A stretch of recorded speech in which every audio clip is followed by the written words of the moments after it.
ચલો વિદ્યાર્થી મિત્રો, આજે આપણે વાણિજ્ય વ્યવસ્થા અને સંચાલનની અંદર હવે આગળ શીખવાનું છે. બરોબર. ગઈકાલે આપણે ચર્ચા કરી હતી પ્રસ્તાવનાની કે ધંધાકીય એકમની અંદર સંચાલનની જરૂરિયાત શા માટે ઉદ્ભવી અથવા તો શા માટે પડી, એનો આપણે આખી પ્રસ્તાવનાની અંદર એની વિગતવાર ચર્ચા કરી હતી. આજે આપણે શીખવાનું છે મેનેજમેન્ટ એટલે કે સંચાલનનો અર્થ.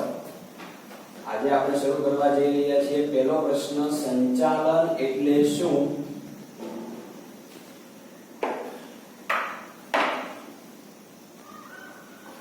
એનો અર્થ. બરાબર. કે મેનેજમેન્ટ કોને કહેવાય? તો સૌપ્રથમ પહેલા એક સામાન્ય મત મુજબ એની વ્યાખ્યા છે કે સામાન્ય મત મુજબ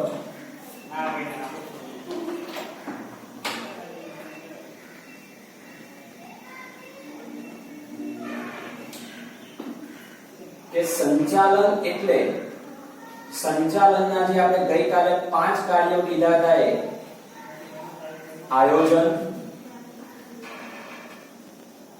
વ્યવસ્થા તંત્ર,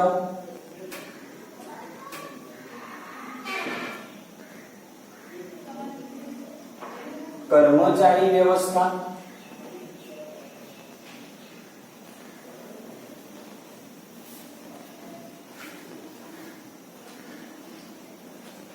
દોરવણી અને અંકુશનું કાર્ય. આ 5 કાર્યો જે કંપનીમાં કે કોઈ પણ ધંધાકીય એકમમાં કરવામાં આવતા હોય તો તેવા કાર્યને શું કહે છે? સંચાલન કહે છે. ચલો હવે વિગતવાર માહિતી થોડી. ફર્સ્ટ પહેલો શબ્દ લખેલો છે આયોજન, પ્લાનિંગ, જેને ઇંગ્લિશમાં શું કહેવામાં આવે છે? પ્લાનિંગ. બરાબર.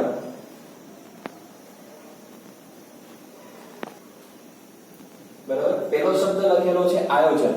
આયોજનને ઇંગ્લિશમાં કહેવામાં આવે છે પ્લાનિંગ. બરાબર. વ્યવસ્થા તંત્ર, પછી છે કર્મચારી વ્યવસ્થા, દોરવણી અને અંકુશ. આ થઈ સામાન્ય મત મુજબ વ્યાખ્યા.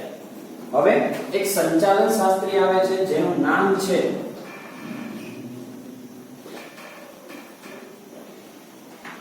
કુંતસ અને ઓડોનલ.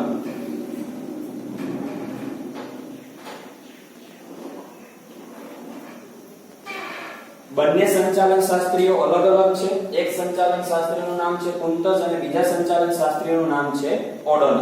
ઘણા વિદ્યાર્થીઓ આ બંનેને એક જ સમજતા હોય છે, પણ આ બંને સંચાલન શાસ્ત્રીઓ ભેગા મળીને શું કરે છે? મેનેજમેન્ટ એટલે કે સંચાલનની વ્યાખ્યા આપે છે. જોઈએ આ સંચાલન શાસ્ત્રીઓ શું કહે છે? આ સંચાલન શાસ્ત્રીઓ કહે છે અન્ય વ્યક્તિઓ પાસેથી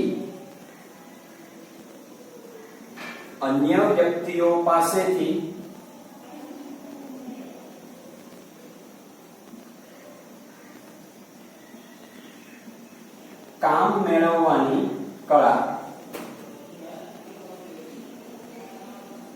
જેને શું કહેવાય છે? સંચાલન. હવે વિદ્યાર્થી મિત્રો અહીંયા લખેલું છે અન્ય વ્યક્તિઓ પાસેથી.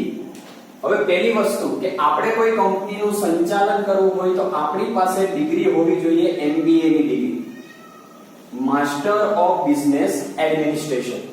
કે જો આ ડિગ્રી તમારી પાસે હોય તો તમે કોઈ પણ કંપનીનું મેનેજમેન્ટ તરીકે તમે એનો હક ધરાવો છો. બરાબર. હવે MBA ની ડિગ્રી મેળવશો એટલે કંપનીની અંદર તમને મેનેજમેન્ટ કોટાની અંદર એટલે કે મેનેજમેન્ટની અંદર તમને સ્થાન મળશે. હવે આપણે કોઈ કંપનીનું મેનેજમેન્ટ કરીએ છીએ, આપણે કોઈ કંપનીનું સંચાલન કરીએ છીએ તો આપણા હાથ નીચે અસંખ્ય એટલે કે ઘણા બધા કર્મચારીઓ કામ કરતા હોય છે. બરાબર. હવે ઘણા બધા કર્મચારીઓ કામ કરતા હોય તો બધા કર્મચારીઓની કામ કરવાની આવડત, કળા, કૌશલ્ય બધું કેવું હોય છે? અલગ અલગ હોય છે. બરાબર. તો આ સમયે કયા કર્મચારી પાસેથી કેવી રીતે કામ મેળવવું? કારણ કે બધા કર્મચારીઓની કાર્ય કરવાની શક્તિ એક સરખી હોતી નથી, જુદી જુદી હોય છે.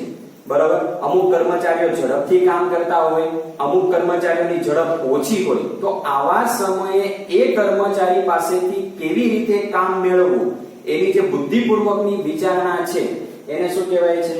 સંચાલન કહે છે. એટલે કુંતસને ઓર્ડરલે કીધું છે અન્ય વ્યક્તિઓ, તો અન્ય વ્યક્તિઓમાં આપણે કોણ લઈ શકીએ? કર્મચારીઓ, એટલે કે કર્મચારીઓ પાસેથી કામ મેળવવાની કળા, તો એને પણ શું કહેવાશે?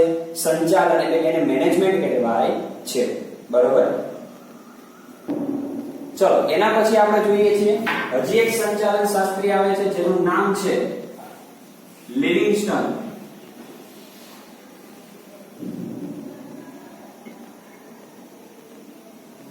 લિવિંગસ્ટનના મત મુજબ સંચાલન એટલે શું? તો લિવિંગસ્ટન આપણને એવું કહે છે ઓછામાં ઓછા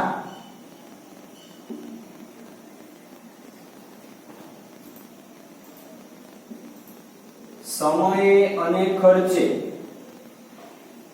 ઓછામાં ઓછા સમયે અને ખર્ચે ઉપલબ્ધ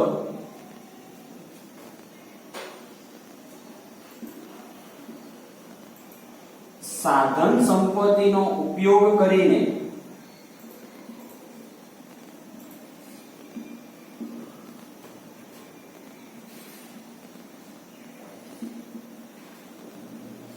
એકમના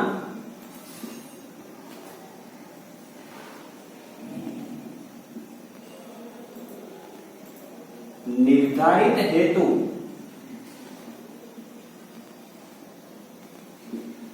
સિદ્ધ કરવાના કાર્યને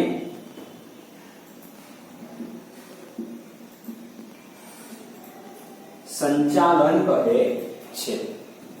લિવિંગસ્ટને એવું કીધું છે કે ઓછામાં ઓછા સમયે અને ખર્ચે કે કોઈ પણ કાર્યની શરૂઆત કંપનીમાં કરવામાં આવે તો એ કાર્યની અંદર સમય અને ખર્ચ બંનેનો ઉપયોગ, એટલે કે બંનેનો વપરાશ કેવો હોવો જોઈએ? ઓછામાં ઓછો.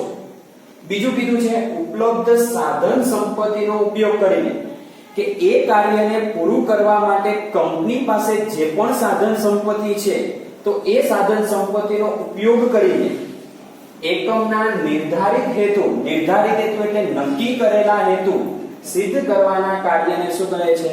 સંચાલન કહે છે. બરોબર. તો વિદ્યાર્થી મિત્રો અહીંયા આપણે મેનેજમેન્ટ સંચાલનની જુદી જુદી 3 વ્યાખ્યાઓ જોઈ. બરોબર.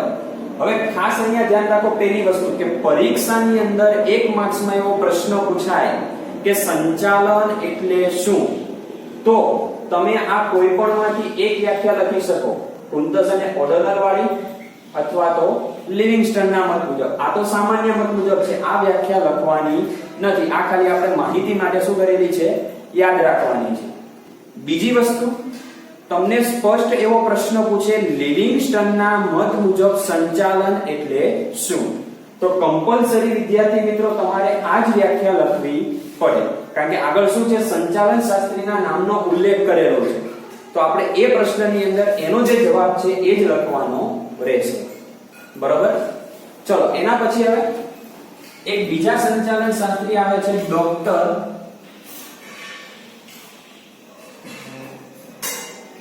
George R Terry. આ સંચાલન શાસ્ત્રીએ જે આપણને વ્યાખ્યા આપી છે એ યાદ રાખવાની નથી, પણ એના જે શબ્દો છે એ ઘણી વખત પરીક્ષામાં પૂછાતા હોય છે. એણે જુદા જુદા 6 શબ્દોની રજૂઆત કરેલી છે. એમાં પહેલું કીધું છે માણસો, બીજું કીધું છે યંત્રો, ત્રીજું કીધું છે સાધનો, ચોથું કીધું છે પદ્ધતિઓ, પાંચમું કીધું છે નાણું અને છઠ્ઠો શબ્દ એને ઉલ્લેખ કરેલો છે બજાર. 6 શબ્દોનો ઉપયોગ કરેલો છે કે માણસો, યંત્રો, સાધનો, પદ્ધતિઓ, નાણું અને બજાર. આને એને ઇંગ્લિશમાં કન્વર્ટ કરેલું છે. માણસો તેને ઇંગ્લિશમાં શું કહેવામાં આવે છે? મેન. યંત્રોને ઇંગ્લિશમાં કહેવામાં આવે છે મશીન. સાધનોને ઇંગ્લિશમાં કહેવામાં આવે છે મટીરીયલ. પદ્ધતિને ઇંગ્લિશમાં કહેવામાં આવે છે મેથડ. નાણુંને ઇંગ્લિશમાં કહેવામાં આવે છે મની,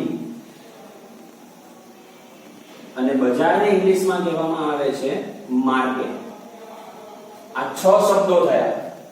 હવે અહીંયા મેં કીધું આ શા માટે યાદ રાખવાનું, કારણ કે પરીક્ષાની અંદર આવું ઘણી વખત આપણને પૂછી શકે છે. 6M એટલે શું?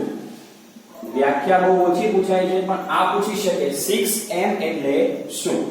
તો 6M એટલે જે 6 શબ્દની રજૂઆત કરેલી છે કે સંચાલનમાં માણસો, યંત્રો, સાધનો, પદ્ધતિઓ, નાણું, બજાર વગેરેનો ઉપયોગ કરીને એકમના નિર્ધારિત હેતુઓ સિદ્ધ કરવાના કાર્યને શું કહેવાય છે? મેનેજમેન્ટ, સંચાલન કહે છે. એટલે આ ખાસ યાદ રાખવાનું. માણસો એટલે મેન, યંત્રો એટલે મશીન, સાધનો એટલે મટીરીયલ, પદ્ધતિ એટલે મેથડ, નાણું એટલે મની, અને બજાર એટલે માર્કેટ. તો મિત્રો આ થયો આપણો પહેલો પ્રશ્ન, એટલે સંચાલનનો અર્થ. તમે જોઈ શકો છો જુદા જુદા 4 સંચાલન શાસ્ત્રીઓએ શું કરેલી છે? જુદી જુદી વ્યાખ્યાઓ આપેલી છે. હવે એના પછી આપણે આગળ શરૂ કરીએ છીએ.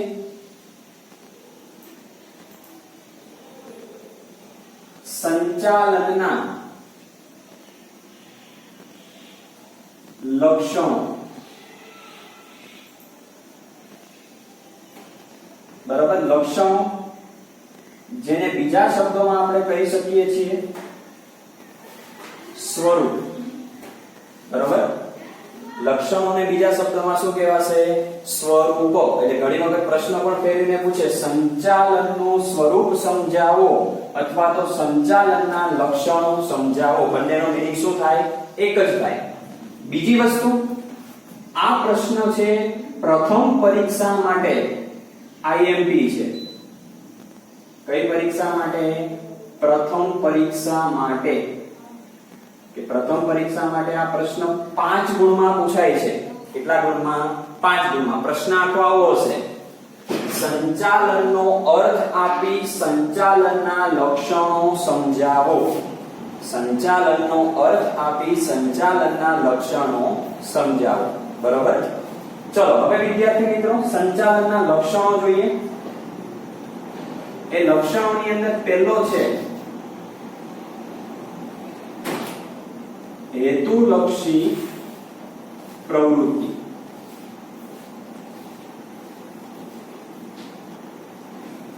કે સંચાલન એક એવી પ્રવૃત્તિ છે, હેતુલક્ષી પ્રવૃત્તિ છે.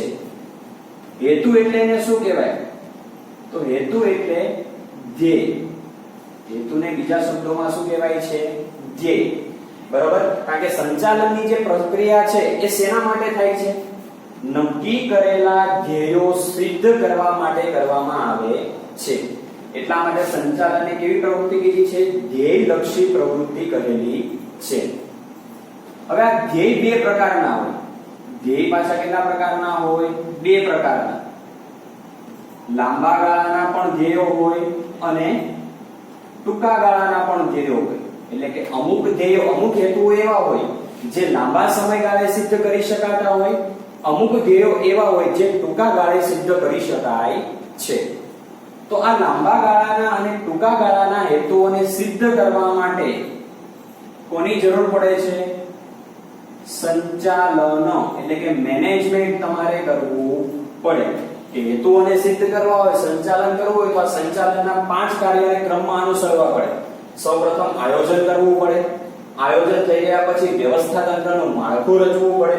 વ્યવસ્થા તંત્રનું માળખું રચાઈ ગયા બાદ કર્મચારી વ્યવસ્થાનું કાર્ય કરવું પડે.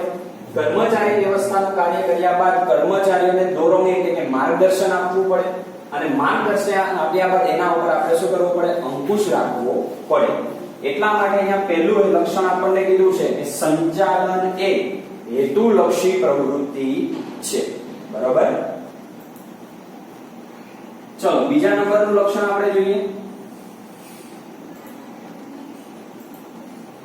સર્વવ્યાપી પ્રવૃત્તિ.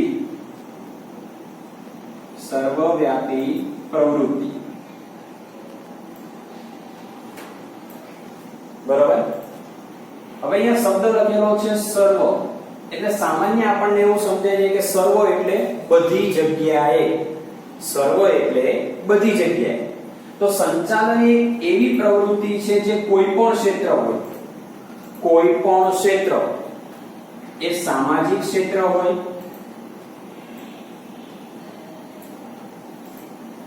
એ રાજકીય ક્ષેત્ર હોય,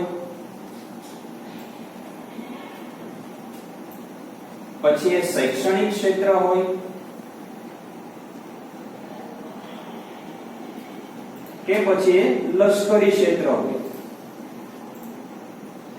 કોઈ પણ ક્ષેત્ર હોય તો આ સંચાલનની જરૂર પડે છે. કેવી રીતે આપણે જોઈએ.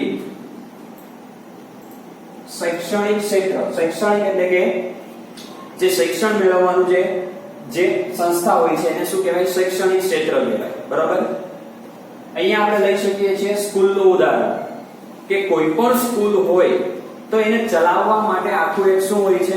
મેનેજમેન્ટ હોય છે, સંચાલન હોય છે. બરાબર. સ્કૂલની અંદર પ્રિન્સિપાલ હોય, પ્રિન્સિપલના હાથ નીચે બીજા કર્મચારીઓ કામ કરતા હોય. એટલે કે આખું એક સ્કૂલ છે શેના ઉપર આધાર રાખે છે? મેનેજમેન્ટ, સંચાલન ઉપર આધાર રાખે છે. જો સ્કૂલનું સંચાલન સારું ન હોય, બરાબર, જો સ્કૂલનું સંચાલન સારું ન હોય તો એ સ્કૂલની અંદર શું કે બધા કાર્યો વ્યવસ્થિત અને સમયસર પૂર્ણ કરી શકાતા નથી. એટલે સ્કૂલની અંદર, શૈક્ષણિક સંસ્થાની અંદર પણ કોનું કાર્ય હોવું જરૂરી છે? સંચાલનનું કાર્ય હોવું જરૂરી છે. બીજું તમને ઉદાહરણ આપું છું, રાજકીય ક્ષેત્ર. રાજકીય ક્ષેત્ર એટલે આપણે જે રાજ્ય સરકાર, આપણા ગુજરાત રાજ્યની અંદર છે એ રાજ્ય સરકારની વાત કરીએ. બરાબર. એટલે કે રાજકારણ ટોટલી આની અંદર ઇન્વોલ્વ થાય છે. કે રાજકીય ક્ષેત્રની અંદર પણ શું કરવું પડતું હોય છે? પ્લાનિંગ કરવું પડતું હોય છે. આપણને ખબર છે કે જુદી જુદી ચૂંટણીઓ આપણા દેશની અંદર યોજાય છે. તો એ ચૂંટણીઓને લડવા માટે, એ ચૂંટણીઓની અંદર જીતવા માટે દરેક પક્ષના ઉમેદવાર પોતાની જાતે, એટલે પોતાની રીતે શું કરતા હોય છે? પ્લાનિંગ કરતા હોય છે કે આપણો જે હરીફ પક્ષ છે એ હરીફ પક્ષને આપણે કેવી રીતે હરાવીશું, એની સામે આપણે કેવી રીતે જીત મેળવીશું. બરાબર. બધા વિદ્યાર્થીઓને આની બહુ ખબર જ હશે. બરાબર. કે રાજકીય કોઈ પણ ચૂંટણી આવશે એટલે રાત્રે શું થઈ જશે? ભજીયાના પ્રોગ્રામ ચાલુ થઈ જશે. બરાબર. તો આ શું છે? એક પ્રકારનું એનું પ્લાનિંગ છે કે ચૂંટણીની અંદર બીજા પક્ષ સામે જીતવા માટે જુદી જુદી શું કરે છે? યોજનાઓનું ઘડતર કરે છે. પછી એક બીજું ઉદાહરણ લઈએ, લશ્કરી ક્ષેત્ર. લશ્કરી ક્ષેત્ર એટલે આપણા જે સેનાના જવાનો હોય છે એ જવાનો. બરાબર. કોઈ પણ બે દેશો વચ્ચે જ્યારે યુદ્ધ સર્જાય છે તો એક દેશ બીજા દેશની સામે જીતવા માટે શું કરતો હોય છે? આયોજન, પ્લાનિંગ કરે કે આપણે કેવા પ્રકારની વ્યૂહરચના બનાવીશું, કેવી રીતે સામેવાળા દેશ સામે આપણે અટેક કરવાનો છે. તો એના માટે આખું શું થાય છે? પ્લાનિંગ થાય છે. પ્લાનિંગ થયા પછી દરેક જે લશ્કરી અધિકારી હોય, બરાબર, જે પણ સેનાના સિપાહી હોય એને પોતાનું કાર્ય શું કરવું પડે છે? સ્વીકારવું પડે છે. તો એની અંદર પણ કોની જરૂર પડે છે? આ સંચાલનની જરૂર પડે છે. બીજું એક સામાન્ય ઉદાહરણ લઈ લઈએ આપણા કુટુંબનું, એટલે કે કૌટુંબિક જીવનનું. કે આપણા કુટુંબની અંદર, આપણા ફેમિલીની અંદર જેટલા પણ સભ્યો હોય એમાં કુટુંબના વડીલ વ્યક્તિ, દાદા હોય તો દાદા, અથવા તો આપણા પપ્પા હોય તો પપ્પા, એ સંપૂર્ણ જે ફેમિલી છે, આપણું જે કુટુંબ છે એનું શું કરતા હોય છે? સંચાલન. બરોબર. જે પણ ઘરની અંદર આવક આવે છે એ આવકમાંથી કેટલી બચત કરવી, કેટલો ખર્ચ કરવો, ખર્ચની ઉપર કેટલો અંકુશ રાખવો, બરોબર, આ બધાનું આયોજન શું કરતા હોય છે? આપણા મમ્મી પપ્પા અથવા તો જે પણ કુટુંબના વડીલ વ્યક્તિ છે એનું સંચાલન કરતા હોય છે. એટલે અહીંયા કીધું છે સંચાલન એ સર્વવ્યાપી પ્રવૃત્તિ છે. એવું કોઈ પણ ક્ષેત્ર નથી કે જ્યાં સંચાલનની જરૂરિયાત પડે નહીં. સંચાલનની જરૂરિયાત શું થાય છે? દરેક જગ્યાએ પડે છે. એટલે અહીંયા લખવાનું કે સંચાલન એ સામાજિક, રાજકીય, શૈક્ષણિક, લશ્કરી વગેરે ક્ષેત્રોમાં જોવા મળે છે. સંચાલન વગર કોઈ પણ ક્ષેત્ર ચાલી શકે નહીં. બરાબર. ચલો હવે આ જે પ્રશ્નો છે એ પ્રશ્નની અંદરથી પરીક્ષાની અંદર 1 માર્ક્સનો એસક્યુ પૂછાય છે. 1 માર્ક્સનો શું આવે છે? SQ, short question, 1 માર્ક્સનો. બરાબર. પ્રશ્ન શું હોય છે? સંચાલન કયા કયા ક્ષેત્રોમાં જોવા મળે છે? તો સંચાલન સામાજિક, રાજકીય, શૈક્ષણિક, લશ્કરી, ધાર્મિક, આર્થિક આવા દરેક ક્ષેત્રોમાં જોવા મળે છે. બરોબર. ચલો એના પછી આપણે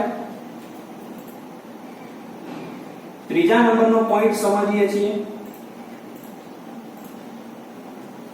જૂથ પ્રવૃત્તિ. ત્રીજા નંબરનો મુદ્દો શું છે? જૂથ પ્રવૃત્તિ. હવે જૂથ એટલે એક પ્રકારનું શું થઈ ગયું? આપણું ગ્રુપ થઈ ગયું. જૂથ એટલે એક પ્રકારનું શું થઈ જાય? ગ્રુપ. બરાબર. સપોઝ એવું ઉદાહરણ લઈ શકીએ કે ક્લાસની અંદર આપણને શિક્ષકે એક પ્રોજેક્ટ બનાવવા માટે આપેલો છે. કોઈ પણ એક વિષય આપે છે, એની ઉપર તમારે શું કરવાનું છે? પ્રોજેક્ટ બનાવવાનું છે. જો શિક્ષક એક વિદ્યાર્થીને પ્રોજેક્ટ બનાવવા માટે આપશે તો એનું કાર્ય શું થશે? વધી જશે. બીજી વસ્તુ, સમય પણ વધારે જશે. બીજો, ખર્ચ પણ વધારે થશે. બરોબર. એટલે આ બધા કારણો છે. પણ જો એ જ પ્રોજેક્ટને શિક્ષક 3 કે 5 ના ગ્રુપમાં, એટલે કે ગ્રુપ બનાવીને વહેંચી દે તો કાર્ય કેવું થઈ જશે? સરળ. બરોબર. તો એવી જ રીતે સંચાલન કરવું હોય, મેનેજમેન્ટ કરવું હોય તો એક વ્યક્તિ દ્વારા શક્ય નથી.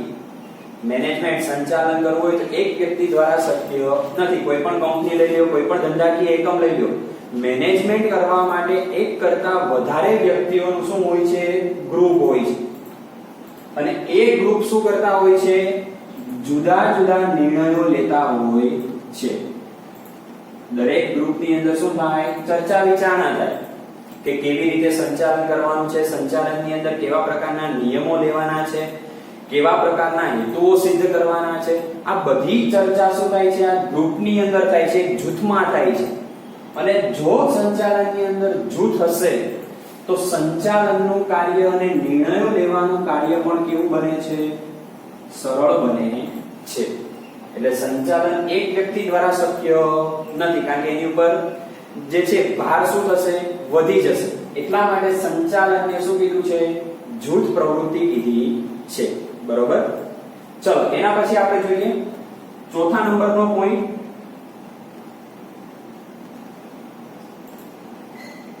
સતત ચાલતી પ્રવૃત્તિ. શું કીધું છે આપણને? ચોથા નંબરનો મુદ્દો સતત ચાલતી પ્રવૃત્તિ. મુદ્દાનું નામ જ આપણે તમે અહીંયા જોઈ શકો છો. શું લખેલું છે? સતત ચાલતી પ્રવૃત્તિ. બરાબર. હવે સતત એટલે એ પ્રવૃત્તિ બંધ થતી નથી. એ પ્રવૃત્તિ બંધ થતી નથી. આટલું યાદ રાખવાનું કે સતત ચાલતી પ્રવૃત્તિ એટલે એ પ્રવૃત્તિ શું છે? બંધ થતી નથી. બરાબર. બરાબર. સતત ચાલતી પ્રવૃત્તિની આપણે ચર્ચા કરી કે જે પ્રવૃત્તિ શું છે? ક્યારેય કેવી રીતે? તો આ એક આખી સાયકલિંગ પ્રોસેસ છે. આ શું છે? આખી એક સાયકલિંગ પ્રોસેસ છે. સૌપ્રથમ પહેલા શું થાય? ધ્યેય નક્કી થાય કે કંપનીએ કેવા પ્રકારના ધ્યેય નક્કી કરવાના છે. બરાબર. ધ્યેય નક્કી થાય પછી ધ્યેયને શું કરવાના હોય? સિદ્ધ કરવાના હોય. એટલે કે એનો ગોલ આપણે અચીવમેન્ટ કરવાનો છે. એ ગોલ આપણે પ્રાપ્ત કરવાનો છે. બરાબર. આ ધ્યેય સિદ્ધ થઈ જાય એટલે ફરી પાછા શું થાય છે? પુનઃ ધ્યેય નક્કી થાય છે. એટલે કે ફરી વખત પાછા નવા ધ્યેય નક્કી કરવામાં આવે છે. આમ આ જે પ્રક્રિયા છે સતત ને સતત શું થાય છે? ચાલુ જ રહે છે. આ જે સાયકલ છે બંધ થતી નથી. એટલા માટે સંચાલનને કેવી પ્રવૃત્તિ કીધી છે? સતત ચાલતી પ્રવૃત્તિ કીધેલી છે. કમ્પ્લીટ. ચલો એના પછી આપણી પાસે છે પાંચમા નંબરનો પોઈન્ટ, માનવીય પ્રવૃત્તિ. કઈ પ્રવૃત્તિ કીધી છે આપણને? માનવીય પ્રવૃત્તિ. શા માટે માનવીય પ્રવૃત્તિ? કારણ કે સંચાલન કરવા માટે કોની જરૂર પડશે? માણસોની જરૂર પડે છે. કે માણસો એટલે મેં, એની વગર સંચાલન થઈ શકે નહીં. કે મેનેજમેન્ટ કરવા માટે માણસો જોઈએ છે. એટલા માટે સંચાલન એ માણસો દ્વારા થતી માનવીય પ્રવૃત્તિ છે. મેનેજમેન્ટ કરવું હોય કોઈ પણ તો કર્મચારી જોઈએ. કર્મચારી એટલે કે MBA કરેલો વ્યક્તિ જોઈએ. તો MBA કરેલો વ્યક્તિ એટલે શું હશે? એક મનુષ્ય, માણસ હશે. એટલા માટે સંચાલનને શું કીધું છે? માનવીય પ્રવૃત્તિ કહેલું છે. એના પછી છઠ્ઠા નંબરનો પોઈન્ટ આપણો આવે છે વિજ્ઞાન, કળા અને વ્યવસાય. વિજ્ઞાન, કળા અને વ્યવસાય. આ મુદ્દાની અંદર અલગ અલગ 3 પોઈન્ટ છે: વિજ્ઞાન, કળા અને વ્યવસાય. એમાંથી જે છેલ્લો પોઈન્ટ છે વ્યવસાય, એ તમે ધોરણ 11 કોમર્સ ની અંદર આપણા વાણિજ્ય વ્યવસ્થાના પ્રથમ ચેપ્ટર ની અંદર થોડો અભ્યાસ કરીને આવેલા છો. 2 શબ્દો નવા આવે છે તમારા માટે: વિજ્ઞાન અને કળા. વિજ્ઞાન એટલે તમે ધોરણ 10 ની અંદર વિષય શીખતા હતા વિજ્ઞાન અને ટેકનોલોજી. કે વિજ્ઞાન હોય તો પોતાના શું હોય? એક સિદ્ધાંતો હોય. પોતાના શું હોય? સિદ્ધાંતો. કે કોઈ પણ પ્રયોગ કરવો હોય વિજ્ઞાનની અંદર તો એના સિદ્ધાંતો ઉપર આધારિત હોય, તો જ વિજ્ઞાનની અંદર એ પ્રયોગ શક્ય બને. આ સિદ્ધાંતો હોય એટલે એની શું મળે? તમને સાબિતી મળે. સિદ્ધાંતો દ્વારા શું મળે છે આપણને? એની સાબિતી, કે આ પ્રયોગ સફળ થયો છે કે નિષ્ફળ થયો છે, અથવા તો પ્રયોગ કર્યો તો એના ઉપરથી આપણને શું તારણ મળે છે. બીજું શબ્દ છે કળા. કળા એટલે વ્યક્તિમાં રહેલી આવડત. કળા એટલે વ્યક્તિમાં રહેલી આવડત છે. કે કોઈ પણ વ્યક્તિ છે કોઈ પણ માહિતીને બીજા સમક્ષ કેવી રીતે એની રજૂઆત કરે છે. તો એ રજૂઆત કરવાની જે કળા છે એને શું કહેવાય છે? આવડત કહે છે. બરાબર? એટલે એને આપણે શું કહીએ છીએ?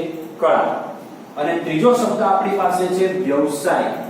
વ્યવસાયની અંદર હું તમને ઉદાહરણ દ્વારા સમજાવું છું. વકીલ હોય,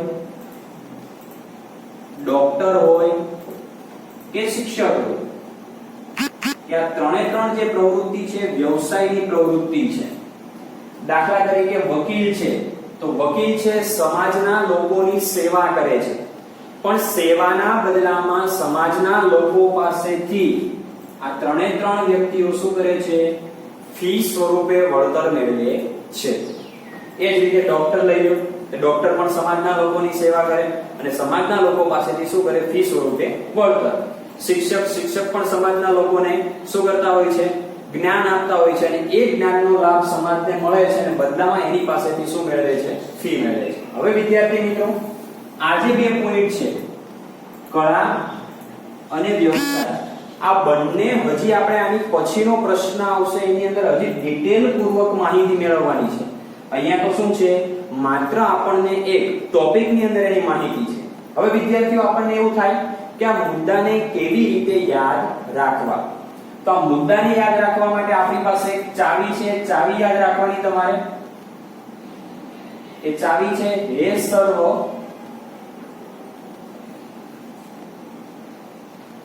જૂસ માનવી. હે સર્વ જૂસ માનવી. ચલો અહીંયા ધ્યાન રાખજો. હે એટલે આપણો પહેલો મુદ્દો, હેતુલક્ષી પ્રવૃત્તિ. સર્વ એટલે આપણો બીજા નંબરનો મુદ્દો, સર્વવ્યાપી પ્રવૃત્તિ. જૂ ઉપરથી આવશે આપણો ત્રીજા નંબરનો મુદ્દો, જૂથ પ્રવૃત્તિ. સ એટલે આપણો ચોથા નંબરનો મુદ્દો, સતત ચાલતી પ્રવૃત્તિ. બરોબર?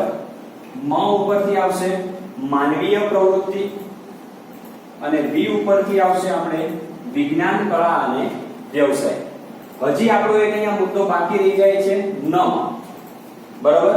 એ આપણો 7મા નંબરનો મુદ્દો બનશે નિર્ણય પ્રક્રિયા. કયો મુદ્દો બનશે? નિર્ણય પ્રક્રિયા.